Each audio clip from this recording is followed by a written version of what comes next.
Que a paz de nosso Senhor Jesus Cristo esteja convosco, a todos os irmãos, e nesta oportunidade de Deus que tem nos dado, estão me ouvindo. Que você seja abençoado com aquilo que nós vamos ouvir nesta tarde. E que as bênçãos de Deus sejam derramadas sobre as suas vidas. Que você seja fortalecido, enriquecido, abençoado com a graça do Senhor Jesus Cristo. As escrituras que nós vamos ler nesta tarde está em Êxodo capítulo 17, o versículo 5 e 6. Então disse o Senhor a Moisés: passa diante do povo e toma contigo algum dos anciões de Israel e toma na tua mão a tua vara com que feriste o rio e vai. Eis que eu estarei ali diante de ti sobre a rocha em Horebe, e tu ferirás a rocha e dela sairão águas e o povo beberá. E Moisés assim o fez diante dos olhos dos anciões de Israel. Amém? Que a bendita graça do Senhor esteja sendo derramada em nossos corações. O profeta de Deus tem nos pregado uma mensagem muito importante de ensinamento, de exortação, e que tem trazido para a noiva do Senhor Jesus Cristo edificação para nossas almas. Porque a Bíblia nos mostra que a única fonte que nós temos de pregar a mensagem é a fonte profética. Ali em 1 Pedro, ou 2 Pedro, capítulo 1, verso 19, e temos firme a palavra dos profetas, a qual bem fazei em estar atento, como a luz que ilumina em lugar escuro, até que a estrela da alva apareça em vossos corações. É a única fonte de pregação, de mensagem que nos traz edificação, exortação, correção, ensinamento, é a mensagem profética. Porque Deus, Ele disse na sua palavra que certamente o Senhor Jeová não fará coisa alguma sem primeiro ter revelado seus segredos, seus mistérios aos seus servos, os profetas. Então, Deus, primeiramente, Ele revela os seus mistérios ao profeta, que Ele tem vindicado em cada era. E na nossa era a qual nós estamos vivendo, esta era, que é a última era, Deus tem nos trazido um manancial de revelação dos mistérios de Deus, da palavra do Senhor, inspirado pelo Espírito Santo. Então, aqueles que derem crédito, receber e crer verdadeiramente nesta mensagem precursora da segunda vinda do Senhor Jesus Cristo, será restaurado aquela grande fé original dos nossos pais apostólicos, da igreja primitiva. E que você seja verdadeiramente uma parte desta noiva do Senhor Jesus Cristo, é o meu sincero desejo. Que você possa receber verdadeiramente a palavra de Deus de Gênesis a Apocalipse.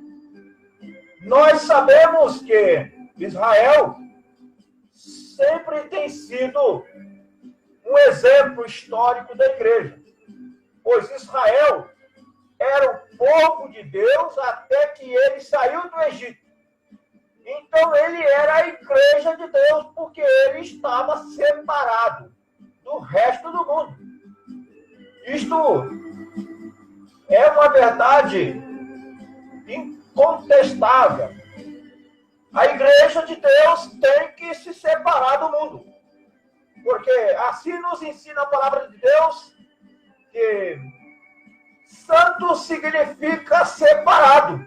Separado dos sistemas religiosos dos homens, dos sistemas denominacionais, dos credos, dos dogmas e de todas as abominações do mundo. Por quê? A vontade de Deus é a nossa santificação. Diz a Bíblia, pelo que sai do meio deles, e não toqueis em nada imundo, e eu vos recebereis, e vós sereis para mim filhos e filhas, disse Deus o Todo-Poderoso. E quando nós ficamos separados do resto do mundo, então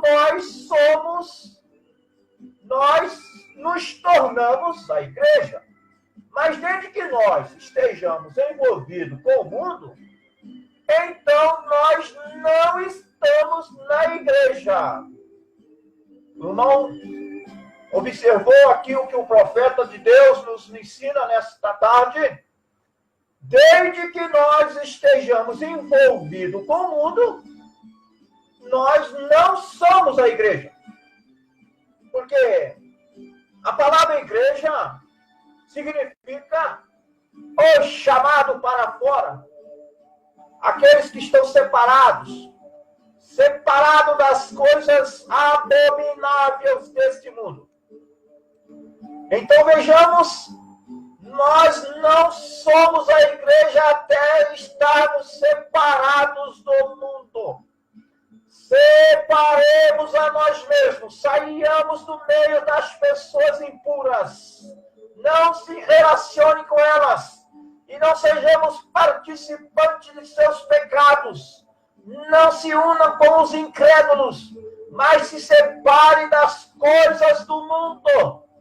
É a verdade de Deus que o profeta tem nos dado nesta tarde, através da sua mensagem, a mensagem precursora da segunda vinda do Senhor Jesus Cristo. Para que alguém se separe verdadeiramente das coisas do mundo, esta pessoa tem que verdadeiramente amar a palavra de Deus, amar os ensinamentos do Espírito Santo, porque não podemos também separarmos através de um espírito religioso ou através de um espírito legalista. Tem que ser uma obra do Espírito Santo. A obra da santificação é uma obra do Espírito Santo. Você tem que ter verdadeiramente este desejo em seu coração para viver separados das coisas mundanas, mas com prazer, com regozijo de estar separados. Desde que você, cada um de nós ainda sentimos desejos em nossos corações pelas coisas erradas, mundanas, então isto mostra que você ainda não passou pela etapa da santificação. Porque a santificação é pelo poder do sangue do Senhor Jesus Cristo. O sangue do Senhor Jesus Cristo tem poder para limpar nós de todos os desejos pecaminosos, de todos os desejos mundanos, de todas as coisas que o mundo oferece. É uma obra que só Deus pode fazer, desde que nós nos entregamos e nos rendemos a Deus. E o profeta de Deus nos diz aqui na mensagem, enquanto Israel estava no Egito, eles eram o povo de Deus. Então, quando foram chamados a sair, ou tiveram o êxodo, êxodo significa saída.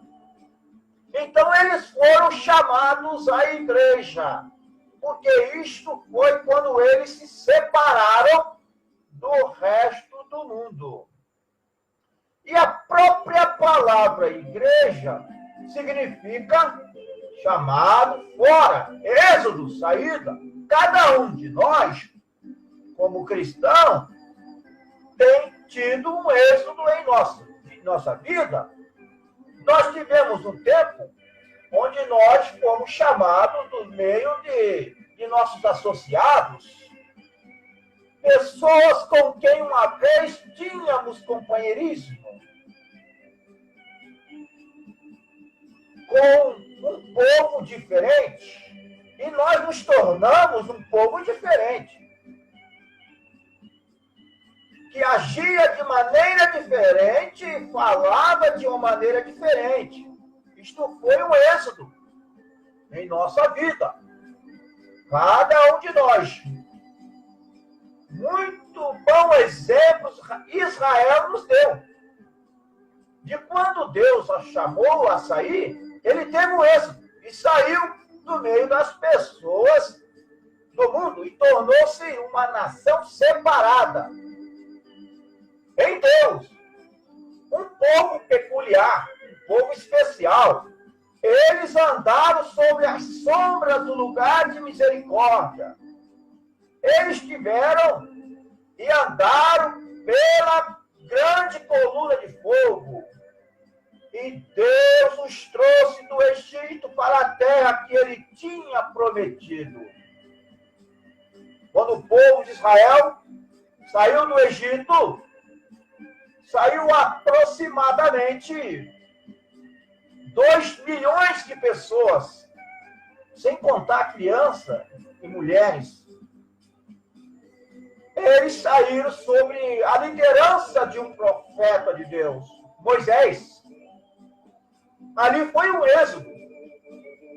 Eles entraram no deserto, atravessaram o mar, foram batizados no mar, na nuvem, e em Moisés, diz a Bíblia, em 1 Coríntios, capítulo 10, nos dá um exemplo, o apóstolo Paulo, acerca do povo de Israel, que uma vez estava no Egito, e pela liderança de um homem de Deus, e uma coluna de fogo, atravessaram o mar e entraram no deserto. No deserto, ali eles começaram a etapa da santificação. Por 40 anos, peregrinaram pelo deserto, diz o profeta de Deus e a Bíblia. E durante a sua peregrinação pelo deserto, eles tiveram muitos problemas. O profeta de Deus nos mostra que do Egito a Canaã, eles fariam com 3 dias aproximadamente. Mas Deus quis prová-lo para ver se realmente cria na palavra de Deus. Porque é através das provas, é através dos problemas, das adversidades da vida, das lutas, é que nós mostramos se cremos na verdade em Deus e em sua palavra.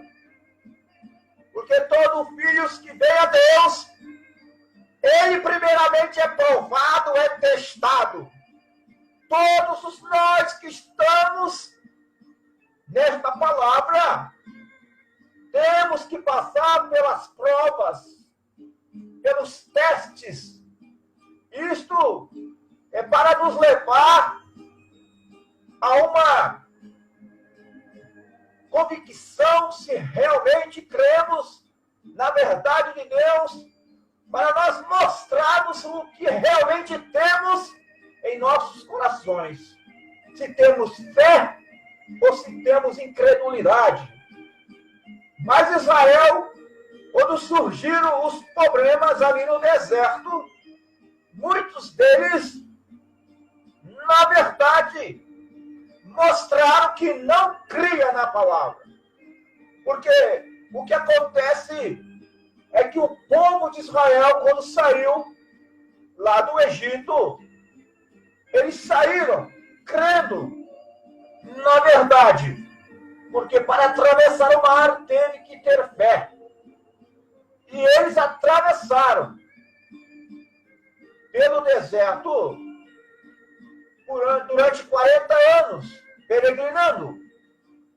Mas muitos ali mostraram que, na verdade, não creram, não continuaram crendo, na verdade, na palavra. Porque quando surgiu o primeiro problema, eles começaram a murmurar de Moisés e até mesmo murmurar contra Deus. E Deus suportou aquele povo durante 40 anos, aquele povo contradizente, aquele povo desobediente, se rebeliando contra Deus e contra o profeta de Deus. E a verdade é que a maioria deles pereceram no deserto, porque não permaneceram crendo. Eles começaram crendo, mas não permaneceram crendo. Porque a vitória não é daqueles que começam, mas é daqueles que terminam. Estes, sim, são os vitoriosos. Aqueles que chegam na reta final, batalhando, caminhando por cada polegada do caminho. Estes, sim, serão os vitoriosos em Cristo Jesus, que perseverarem em seguir a liderança de um profeta de Deus, em seguir a liderança do Espírito Santo. E neste êxodo, lhe fora dado um líder espiritual. Um líder. Quem era o líder do povo de Israel? E era Moisés, um grande profeta ungido, que era um grande homem. Ele era um homem pio. Ele era Moisés. Ele nasceu um homem pio. Deus o chamou de sua mãe mesmo antes daquele tempo. Deus ordenou-lhes, antes da fundação do mundo, para ser um líder para aquela geração, para trazer este êxodo para o povo. E aqui, algum tempo atrás, eu falei às criancinhas aqui, diz o profeta, no tabernáculo, pequeno sermão para eles. Ele disse: eu dei uma pequena ilustração de como ela orava, ela e Arão, o pai de Moisés, acerca de fazer algo sobre libertação do povo. Em Arão, via a visão de Deus. E Arão via a visão de Deus de pé e um anjo. Ele viu, apontando em direção ao norte. Ele disse ali, o que aconteceria? E o pequeno Moisés nasceu. E eles não temeram as ordens do rei, nem as suas ameaças. Porque quando Moisés nasceu, ó Deus, com misericórdia, que Deus nos ajude e nos guarde. Em nome de Jesus Cristo. Amém.